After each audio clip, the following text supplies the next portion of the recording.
So Telltale has this really cool cel shading effect in their games, and being a huge fan of the franchise, I wanted to recreate this too. So I searched up on YouTube how to create this cel shading effect in Blender and a bunch of videos showed up. Basically what it tells you to do is after the principal BSDF, use a shader to RGB node connected to a color ramp, and if you move the sliders of the color ramp, you get some flat colors which change from light to dark depending upon the light intensity.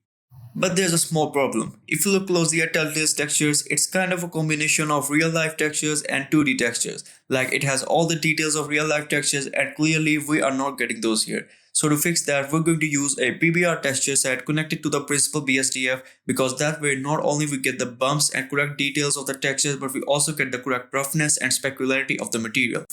Alright, so here I have some rock models that I'm going to use as an example. First, let's just add a shader to RGB node and a color ramp after the principal BSDF.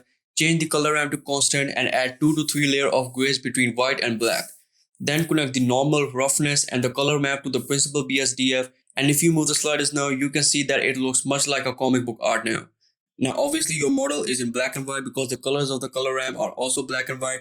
So you can change the colors of the color ramp to give colors to your model, and you can also change the shades of white and dark areas to get some more variation. And after you're done with the texturing, you can also add some outlines to your model. To add outlines, just press Shift A, go to Stroke, Line Art Modifier and Object Line Art. And yeah, that's pretty much it. You can now use this technique for any type of artwork or scene that you're working on. I created this artwork about a year ago using the same technique, and I think it looks pretty good. Almost looks like a Telltale artwork. And I'm also aware that there are better ways to create these type of textures in advanced softwares like Substance Painter.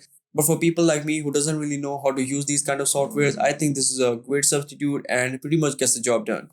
Yeah, I mean, just look at it. It's not that bad, right? Yeah, it's not.